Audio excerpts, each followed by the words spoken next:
طالب بیا طالب بیا طالب جلدی آ طالب جلدی آ طالب جلدی تارے سانم روزے اول باہدا اگر پہلے دن ہی تیرے رب نال نام لاواں تے ساڈا نام باہو نہیں. سلطان صاحب نے تمام اولیاء کرام نے کسی نے 1 دن مانگا، کسی نے 2 دن مانگے، کسی نے 5 دن مانگے، لیکن سلطان صاحب نے یہ کہا تھا کہ مجھے 10 دن کی اجازت فرمائی جائے کہ میں 10 دن جو ہے وہ شہدائے کربلا کا جو سوگ ہے وہ منا سکوں. یہ سیف زبانی، یہ فقیر کی شان ہوتی ہے. اور دوسری چیز جو نشانی ہوتی ہے، اس کی بہت بڑی نشانی جو فقیر کی ہوتی ہے وہ سخاوت ہوتی ہے.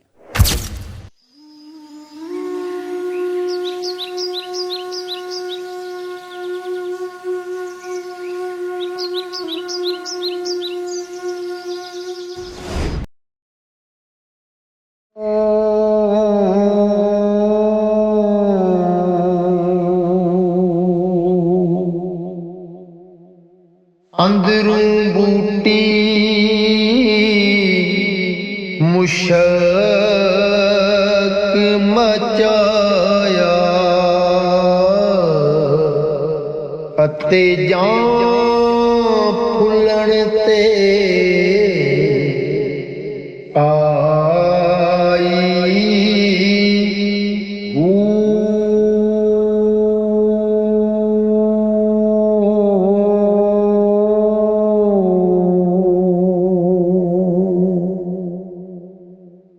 جیوے مرشد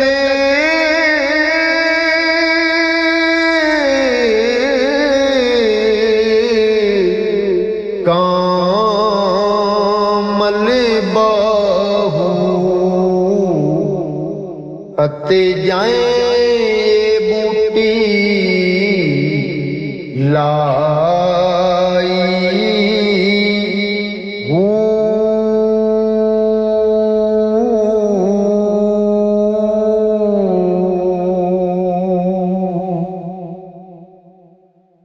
دل دریا سمندروں ڈونگے اتے کون دلاں دیاں جانے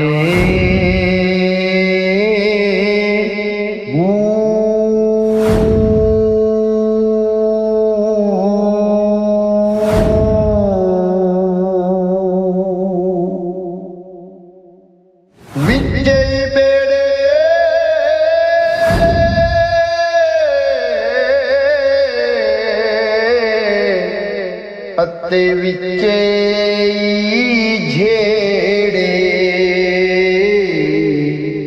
اتے وچے منجے موہانے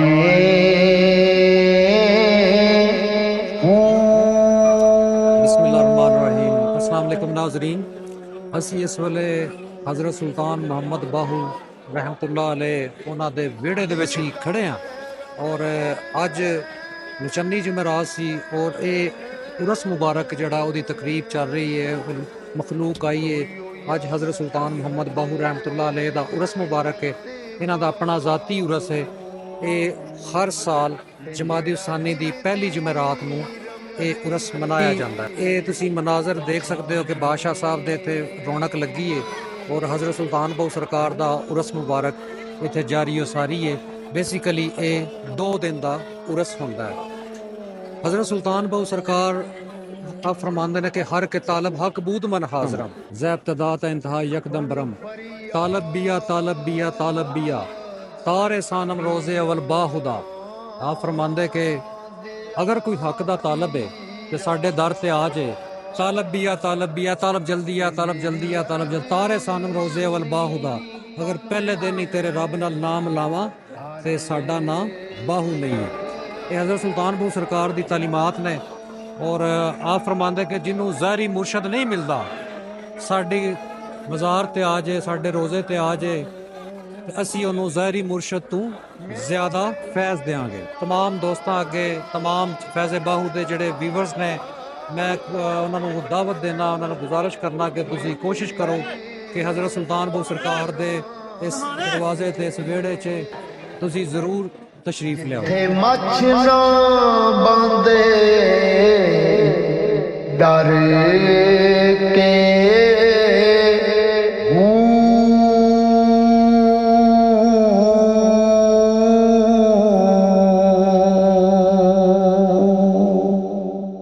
ਰਾਜੀਲਾਨੀ ਮਹਿਬੂਬੇ ਸੁਬਹਾਨੀ। ਬਿਸਮਿਲ੍ਲਾਹਿਰਰਹਿਮਾਨਿਰਰਹੀਮ। ਅਸਲਾਮ ਅਲੈਕਮ ਨਾਜ਼ਰੀਨ, ਫੈਜ਼ ਬਾਹੂ ਚੈਨਲ ਤੋਂ ਅਸੀਂ ਤੁਹਾਨੂੰ ਵੈਲਕਮ ਕਰਨੇ ਆ। ਅੱਜ ਅਸੀਂ ਦਰਬਾਰ ਹਜ਼ਰਤ ਸੁਲਤਾਨ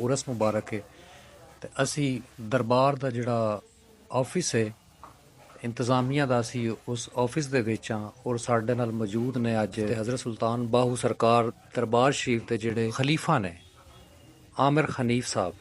ਤੇ ਅਸੀਂ ਕੁਛ ਇਹਨਾਂ ਨਾਲ ਗੁਫ਼ਤਗੂ ਕਰਨੇ ਆ ਜਿਹੜੇ ਕਿ ਹਜ਼ਰਤ ਸੁਲਤਾਨ ਬਾਹੂ ਸਰਕਾਰ ਦੀ ਤਾਲੀਮਾਤ ਕੀ ਨੇ ਔਰ ਇਹ ਉਰਸ ਮੁਬਾਰਕ ਜਿਹੜਾ ਹੈ ਇਹ ਕਦੋਂ ਹੁੰਦਾ ਹੈ ਹਜ਼ਰਤ ਸੁਲਤਾਨ ਬਾਹੂ ਸਰਕਾਰ ਦਾ। ਬਹੁਤ ਸਾਰੇ ਲੋਕਾਂ ਨੂੰ ਇਸ ਉਰਸ ਦੇ ਮੁਤਲਕਾ ਨਹੀਂ ਪਤਾ ਔਰ ਆਪ ਦੀ ਤਾਲੀਮਾਤ ਕੀ ਹੈ, ਇਹਨਾਂ ਕੋਲੋਂ ਅਸੀਂ ਇਹ ਪੁੱਛਨੇ ਆ